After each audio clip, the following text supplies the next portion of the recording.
Iran has been a threat to the United States and the free world for 47 years. Chants of death to America, targeting our people, killing Americans, lying and blackmailing their way toward a nuclear weapon, so they thought. No longer. Not on our watch. Other presidents marked time and kicked the can down the road. President Trump made history. From the strike that took out Qasem Soleimani, to tearing up the disastrous Obama-Iran deal, to the precision campaign that obliterated Iran's nuclear sites in Operation Midnight Hammer, to the decisive military victory we just achieved in Operation Epic Fury. No other president has shown the courage and resolve of this commander-in-chief. President Trump forged this moment. Iran begged for this ceasefire, and we all know it. As the President truth this morning, a big day for world peace. Iran wants it to happen. They've had enough. Operation Epic Fury was a historic and overwhelming victory on the battlefield. A capital V military victory. By any measure, Epic Fury decimated Iran's military and rendered it combat ineffective for years to come. You see, in less than 40 days, one of our combatant commands, Central Command, CENTCOM, using less than 10% of America's total combat power, dismantled one of the world's largest militaries. The world's leading state sponsor of terrorism proved utterly incapable of defending itself, its people, or its territory. We untied just a fraction of our strength, and Iran suffered a devastating military defeat. Together with our Israeli partners, America's military achieved every single objective, on plan, on schedule, exactly as laid out from day one. Iran's Navy is at the bottom of the sea, whether it's the Soleimani class, their frigate class, their prized drone aircraft carriers, submarines, mine layers, sunk. Iran's Air Force has been wiped out. Iran no longer has an air defense, any sort of a comprehensive air defense system. We own their skies. Their missile program is functionally destroyed. Launchers, production facilities, and existing stockpiles depleted and decimated. And almost completely ineffective. Iran shot hundreds and hundreds of missiles and one-way attack drones at our aircraft carrier. They were obsessed with it, and they never got even close. Every single one of those shots easily shot down miles and miles away from the Abe Lincoln. They were blowing ammo into Fantasyland. Contrast that with, most significantly, in last night's wave of more than 800 strikes, we finished completely destroying Iran's defense industrial base, a core pillar of our mission objective. What little they have left buried in bunkers is all they will have. They can still shoot, we know that. Their command and control is so decimated they can't really talk and coordinate, so they still may shoot here and there, but that would be very, very unwise. But they can no longer build missiles, build rockets, build launchers, or build UAVs. Their factories have been razed to the ground, set back in historic fashion. You see, had Iran refused our terms, the next targets would have been their power plants, their bridges, and oil and energy infrastructure. Targets they could not defend and could not realistically rebuild. It would have taken them decades, and we were locked and loaded. They couldn't defend against it. President Trump had the power to cripple Iran's entire economy in minutes, but he chose mercy. He spared those targets because Iran accepted the ceasefire under overwhelming pressure. The new Iranian regime understood that a deal was far better than the fate that awaited them. This new regime just happened to look at what happened to their predecessors. Their top leadership was systematically eliminated. The previous Iranian supreme leader, dead. The Supreme National Security Council secretary, dead. The Supreme Leader Office Advisor, dead. The Supreme Leader Military Office Chief, dead. The Defense Minister, no longer with us. The IRGC Commander, dead. The Armed Forces General Staff Commander, dead. The Intelligence Minister, dead. The IRGC Navy Commander, no longer here. The IRGC Intel Chief, dead. I skipped over a bunch, and I could go on and on and on, to include the new so-called new Supreme Leader wounded and disfigured. This new regime was out of options and out of time, so they cut a deal. They know this agreement means that they will never, ever possess a nuclear weapon. Under the terms, any nuclear material they should have will be removed. Any material, they should not have will be removed. Right now, their dust is deeply buried and watched 24/7 overhead. The president has been clear from the beginning, there will be no Iranian nuclear weapons. Period. Full stop. Other presidents said it. President Trump did it. Operation Epic Fury. Less than 6 weeks, clear mission, decisive action, overwhelming firepower, America first, a historic battlefield victory. For decades, Iran killed Americans with roadside bombs in Iraq, using cowardly proxies to do their dirty work while they hid safely in Tehran. They struck our embassies with car bombs and attacked from the shadows, never daring to face us toe-to-toe. They thought they could bleed America with impunity. Well, they just learned the hard way what happens when you try to fight us directly. And even when they got lucky, one time in 40 days, and downed 2 of our pilots, they couldn't hold them. In a daring 14-hour rescue operation, 7 hours in daylight and 7 hours of night, both pilots were recovered safely. Not once, but twice. A daylight thunder run right up the middle of their country. Boots on the ground. A midnight raid right up the middle of their country. Boots on the ground. 0 American casualties. The Iranians humiliated and demoralized. We control their fate, not the other way around. That's why they came to the table. Iran's defeat is America's retribution for every American lost to Iranian terror, especially those brave troops killed by Iranian-made roadside bombs in Iraq that my generation knows so well, and for the suffering their regime has inflicted around the world. Now we have a chance at real peace and a real deal. The War Department, for now, has done its part. We stand ready in the background to ensure Iran upholds every reasonable term. And as everyone knows, nobody makes a better deal than President Trump. To the warriors of Epic Fury, I say well done. You're the backbone of our country. Your skill, your bravery, and sheer guts and grit showed the world what America is all about. I'm proud of you. We're proud of you. President is proud of you. Job well done. But stay vigilant and stay ready. To the families of our fallen, your sacrifice was in service of a historic cause, and we will always remember your heroes, our heroes. We will continue to honor them. And to our Israeli allies, thank you for being a brave, capable, and willing ally on this battlefield. The rest of the world and the rest of our so-called allies saw what real capabilities look like. They should take some notes. Our troops, our American warriors, deserve the credit for this day. But God deserves all the glory. Tens of thousands of sorties, refuelings, and strikes carried out under the protection of divine providence. A massive effort with miraculous protection.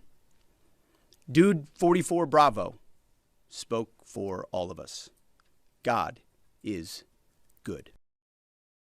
The chairman will now provide an even deeper military detail on the historic success of Operation Epic Fury. Mr. Chairman. Thank you, Mr. Secretary, and good morning, ladies and gentlemen. Thanks for being here. I want to start this morning by honoring the 13 members of our American Joint Force who were killed in action thus far during this operation. Their sacrifice and that of their families is deeply important to us, and we are grateful for each of them, and will continue to mourn their loss. Their names and their bravery will never be forgotten.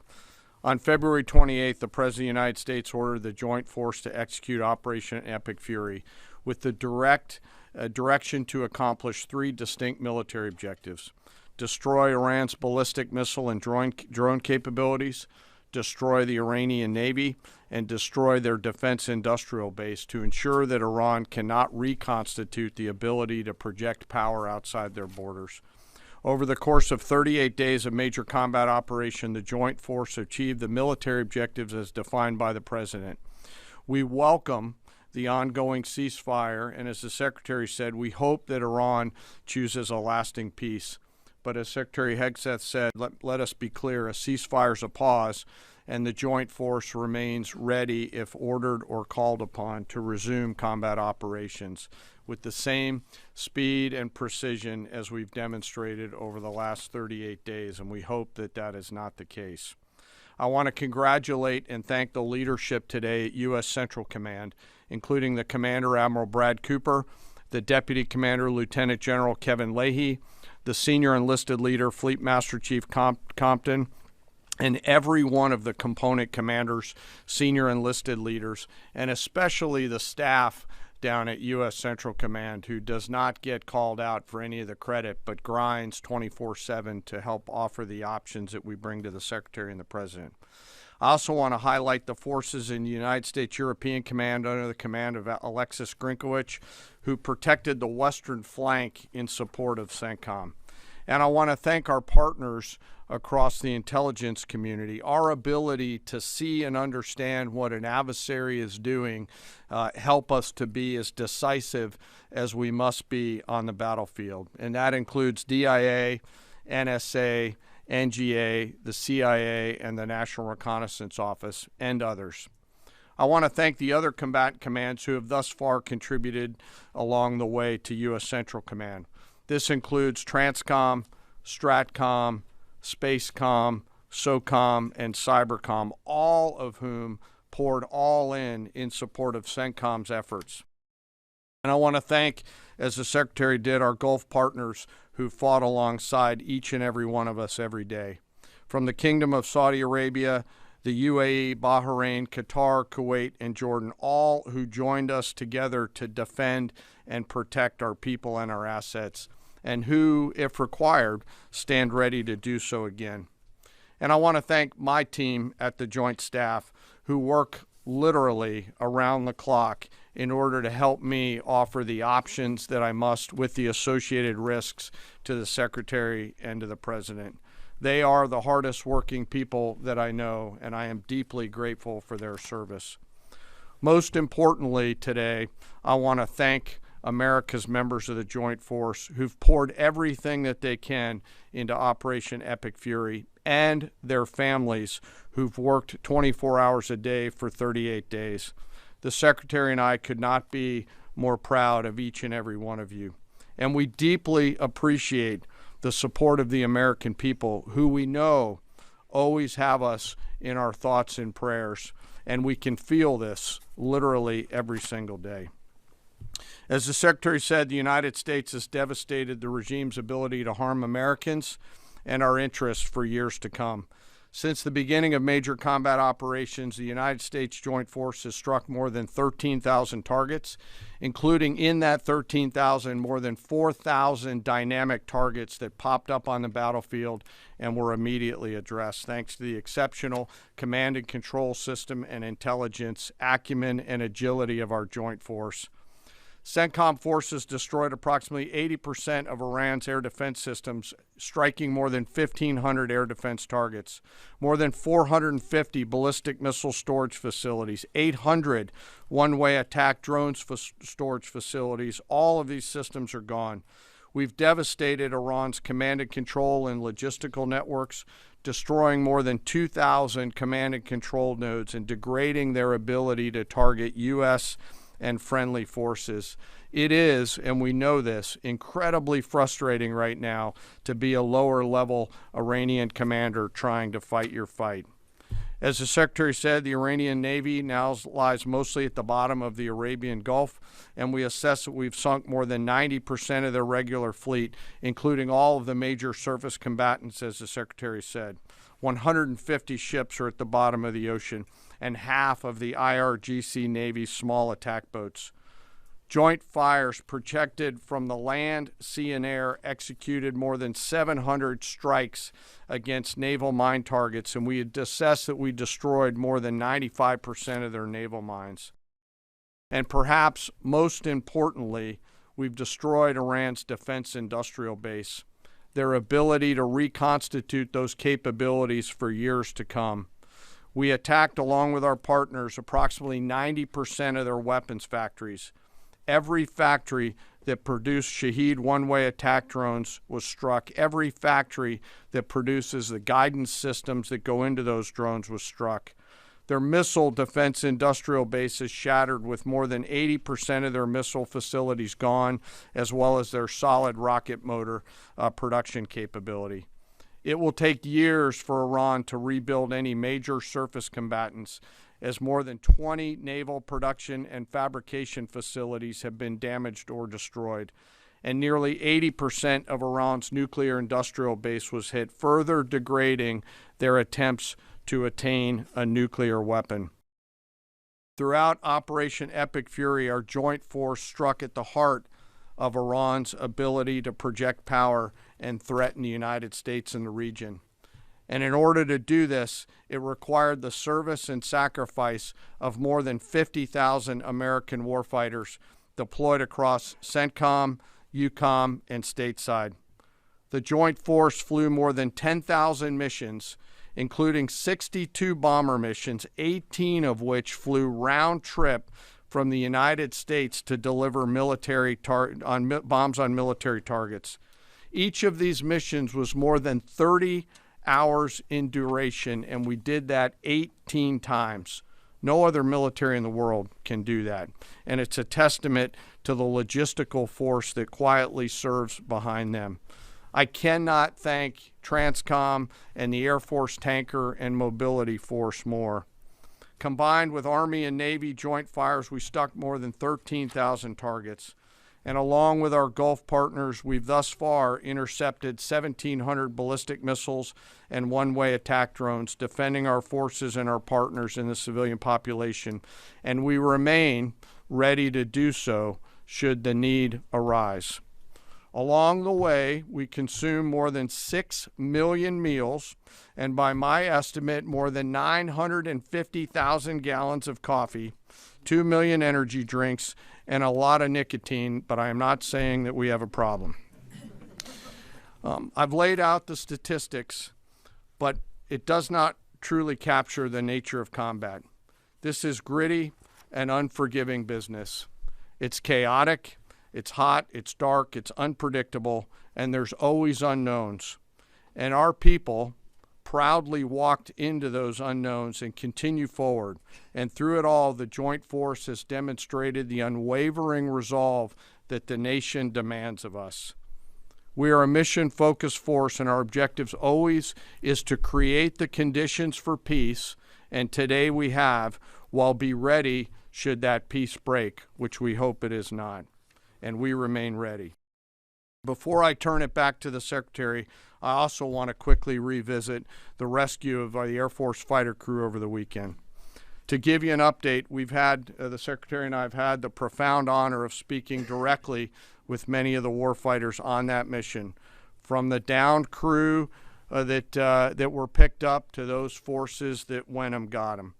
Hearing these stories firsthand has only deepened our appreciation for their tenacity, creativity, courage, and grit of the American Joint Force. This is a story that gets to the very heart and soul of who we are as a joint force, who we are as Americans. Selfless sacrifice in service of others. From the backseater, Dude 44 Bravo, whose pure and unadulterated joy at seeing those helicopters come into the valley to get his front seater in daylight because he knew the front seater did not have a jacket, and was so filled with heart-leaping joy at his front seater getting picked up, to the nighttime folks that went in and then got him, to the tanker forces that did the things that they had to do to give their own gas away, to the support packages, to those that went into the desert landing site not once, not twice, but 3 times as we fought through multiple contingencies. This was and is a joint force that has the guts to try, that does not quit, and who each and every day does the things that we must to dare to win. No lives were lost. We succeeded because the joint force is always at the ready.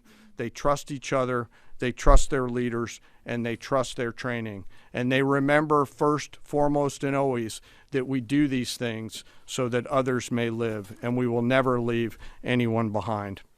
The success of Operation Fury thus far, and we hope it remains, culminates with this incredible rescue over the weekend, a direct example of the professionalism and courage of the United States military and our joint force. It's the service members on the front lines, our partners in the region, our teammates in the intelligence community, our civilian leaders in the OSW side of the house, the American workers who build the tools and weapons that we use, and the American people who back us up that help us to go do these things. I stand here humbled today, but frankly not surprised by what the Joint Force has been able to do. Their performance is fueled by a deep commitment to each other, their mission, and to our country. It is an incredible, deep honor for me to be a part of this Joint Force, and I'm humbled by the service and sacrifice each and every day that I am lucky enough to see. And finally, as I always do, I ask that we never forget our fallen and their families, especially those 13 fallen from Operation Epic Fury. May we always be worthy of their sacrifice and honor their legacy. And with that, sir, I'll turn it back over to you. Thank you, Mr. Chairman. We'll take a few questions. Alexandra Ingersoll, One America News. First of all, thank you to our troops. What role is our military playing in escorting vessels through the Strait of Hormuz at this point? And the president said on Truth Social that the U.S. will be hanging around to make sure everything goes well. Obviously, Mr. Secretary, you just mentioned, we know the scars from hanging around in Iraq for decades. But what does that entail in terms of our military presence at this juncture? Yeah, we'll be hanging around. We're not going anywhere. We're going to make sure Iran complies with this ceasefire, and then ultimately comes to the table and makes a deal. So we'll stay put, stay ready, stay vigilant, as the chairman laid out. Our troops are prepared to defend, prepared to go on offense, prepared to restart at a moment's notice with whatever target package would be needed in order to ensure that Iran complies. As far as the Strait, you saw the initial agreement that was struck, which is Iran's letting ships go through. So they'll be that will be happening. They will be sailing, and ultimately, as the president, I mean, we've done an incredible job militarily inside the Strait of Hormuz. What Admiral Cooper, I failed to mention Admiral Cooper's name. He's done a phenomenal job, along with everybody at AFCENT and ABCENT and ARCENT and all the components down there, laying the groundwork for Iran. Iran doesn't have the same ability to defend it the way they did before, and so as the president has pointed out to the rest of the world, we barely get any of our energy out of the Strait. Just a tiny fraction. It's time for the rest of the world to step up and ensure that that stays open after President Trump and the War Department brought Iran to the place where they are voluntarily opening it right now, as was announced last night. Yes, Jerry. Thank you, Mr. Secretary, and thank you both for the update.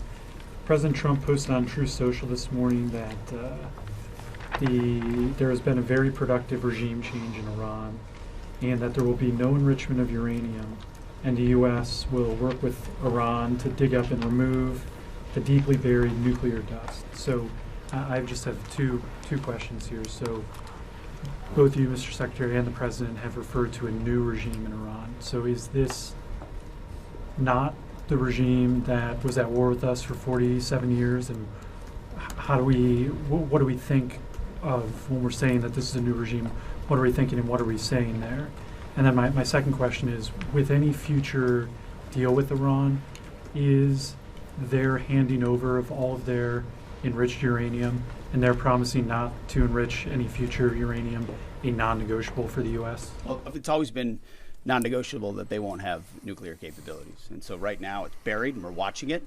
We know exactly what they have, and they know that. And they will either give it to us, which the President has laid out. They'll give it to us voluntarily. We'll get it. We'll take it out. Or if we have to do something else ourselves, like we did in Midnight Hammer or something like that, we reserve that opportunity. But what's clear, what the new Iranian regime knows, is they'll never have a nuclear weapon or the capability to get a path to one. As far as the new regime, you heard the list that I read. It's a new group of people who've seen the full capability of the United States military and has a new calculus about what it means to negotiate with us, hence why they came to the table wanting a ceasefire and the shooting to stop. So this new regime, which the regime has been changed, has a different interaction with the U.S. Right here. Mr. Secretary, thank you. Of course, I was going in front right here. Thank you, Mr. Secretary and General Caine. Mary Margaret with the Daily Wire. 2 questions. Iran has said that safe passage through the Strait of Hormuz will be possible in coordination with Iran's armed forces and, quote, technical limitations. What do you believe that means? And then we've also heard reports that Iran has continued striking targets well into this morning. At what point are we beyond a grace period? Are we giving them a grace period? Is there a miscommunication there? What's going on with that? What we know is that Iran is going to say a lot of things. A lot of people are going to say a lot of things, claim a lot of things. What has been agreed to, what's been stated, is the strait is open. Our military is watching. I'm sure their military is watching, but commerce will flow. And that's what you saw the markets react to, is that reality. As far as shooting, that we were monitoring it last night in real time. Of course we are. Iran would be wise to find a way to get the carrier pigeon to their troops out in remote locations to know not to shoot any longer one-way attacks or missiles, because it takes time sometimes for ceasefires to take hold. We're watching it. We're prepared if necessary, but we hope and believe that it'll hold. Yes. Thank you, Secretary. Sorry. Thank you. Excuse me. Why are you so rude? Just wait. I'm calling on people. Thank you, Secretary Hegseth. Yesterday in the President's Truth Social, he threatened to wipe out a civilization. That statement elicited a huge response in America. If Iran did not come to the table and make a deal yesterday by the deadline, was the President really prepared to wipe out Iran entirely? Like I said, we had a target set, locked and loaded, of infrastructure, bridges, power plants. Remember, this is a terror regime. The military regime used all of these things for dual use to fund their military, to fund their terror campaigns. We had a lot of legitimate targets. They knew exactly the scope of what we were capable of. We hit some military targets on Karg, which is a bit of a signal. They can't defend it. And so Iran ultimately understood their ability, their future, to produce, to generate power, to fuel their terrorist regime was in our hands, was in President Trump's hands. That's why they came to the table. He ultimately said, we can take it all from you. Your ability to export energy will be taken away. And the United States military has the ability to strike those things with impunity. That type of threat is what brought them to the place where they effectively said, hey, okay, we want to cut this deal. Yes, right here. Good morning, Mr. Secretary, Mr. Chairman. David Zier, Real America's Voice. During the ceasefire, what do we do when we see Iran rearming, regrouping, repositioning weapon systems and air defenses? And also, have we confirmed the specific model type of air defense or man pads that took down our F-15, and is it still a threat for our patrols? We're still working through the specific details around that particular shoot down. And the crews, when they normally return, go through a debriefing process along with the other members of that flight that were out there. And they'll go back, as they always do, and forensically look at what are the tactical lessons learned. Did we sense or see something? Could we have done something different? We do that, as I mentioned in a prior press conference, every single time we take any loss like that, so that we become a quick learning organization. On the other part of your question around the movement of Iranian military forces, U.S. CENTCOM will continue to monitor that situation. They will continue to have a series of response options, and if need be, will come to the Secretary and to the President for guidance and be prepared to do the things that they're ordered to do so against valid military targets in accordance with the normal procedures that we have. I would just note, it's a good question. The more Iran moves forces, the more they emplace forces, the more easily targetable they are for us right now. Remember, we're able to look, we're able to see, we're able to sense. We know so if they try to preposition, they're just creating riper military targets for us to strike should they make the wrong decision at the table. Right here. Mr. Secretary, Louis Martinez with ABC News. First, a question to General Caine, sir. In your personal opinion, were the risks of the Strait of Hormuz being closed because of the conflict, were they mitigated early enough in part of the decision-making process to lead up to the decision to take action against Iran? And in your opinion, is Iran in control of the Strait of Hormuz? We just heard the Secretary say that Iran is letting them ships through, which would imply that potentially it's not just. The Secretary also said that the U.S. That the strait is open. You did say that, sir. But in your opinion, sir, how can the U.S. ensure safe passage? Mr. Secretary, can you say today that the United States achieved, the administration achieved the military goals that you've constantly delineated? But strategically, is that a victory because of that? And also, you said earlier that the president chose mercy. But you yourself had said 3 weeks ago that we will give no quarter to Iranian troops. How do you correlate those two? And do you think that your comments may have put American troops at risk? No. I try to be nice up here, but you did listen to what I said, right? I laid out the objectives. We believe we've accomplished them, and it's a historic military victory. And President Trump has the option as the commander-in-chief to compel an adversary to the table, which is precisely what he did. And at the end, he chose to say, you know what, I'd rather talk to you at the table than obliterate your capability to export oil and fund your terror regime. So he did make that choice. That was his choice. He was a president of peace, and he's been willing to make those really tough calls that the American people elected him to do. Nothing we've done, not a single thing we've done. This is a typical, of course, it's ABC. Not a single thing we've done has put an American troop in more of a harm's way. We've only set our troops up to harm Iranian military capabilities, which they've done to devastating fashion and to great success. Mr. Chairman, you had a part of that There's a lot in that question. I'd love to take that offline and answer it, but I'm struggling to find exactly what your question was, and that's probably me, not you. Okay, all right. Sorry about that. Mr. Chairman, it was an indictment framed as a question, so you're forgiven for not understanding. Go ahead, please. Can I frame it again, sir? No, you've had your chance. Go ahead, sir. Open right now? Thank you very much. I believe so, based on the diplomatic negotiation. So I believe so. It is I always believe nice so. to see you. Yeah, sorry. Mr. Kurd or Rahim Rashidi from Kurdistan. I am representative Kurdistan TV and Kurdistan 24 today. I have two questions. Mr. Secretary, will your forces stay in the region and continue to defend and protect your allies and take the responsibility for their security? Second question is, as you mentioned many times, that you have full control of Iran airspace. Do you still have this control or not? Well, thank you for the question. The chairman mentioned the UAE and Bahrain and Qatar, Saudi Arabia, Kuwait, who have fought shoulder to shoulder with us, especially in defense of our facilities, of our people, of their facilities, and we appreciate that. So that coordination, of course, will continue.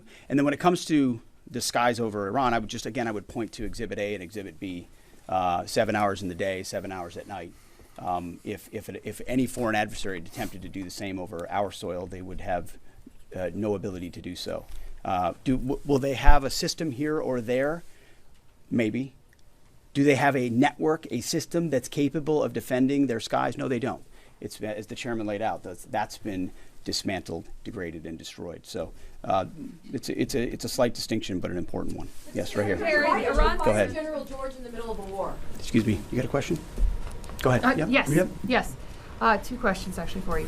So during this time, is the president are you still encouraging civilians to rise up against the regime, or are they satisfied with this new regime change, or is this two-week period to kind of see where that leads? Also, talked about the enriched uranium going in there. Would that require special forces or other military, our service members? Who would be basically going in there and trusted to going in there to get that uranium out? Mm-hmm. Again, on the uranium, we're watching it. We know what they have, and they will give it up, and we'll get it, and we'll take it. If we have to, we can do it in any means necessary. So that's something the president is going to solve for. We already have Midnight Hammer with the place we put them in, and the reason it's in the situation where it is. The second one was about the people. Listen, I would love to see the Iranian people take advantage of this opportunity. They have been oppressed by the previous regime, and they'll have a new opportunity with this regime. That remains to be seen. That was not our objective in this effort, but they're brave people. Horrible things have been done to them by the previous regime. Tens of thousands targeted and killed and assassinated in a way the government never should. And we wish them the best, absolutely. Thank you all very much. Appreciate it.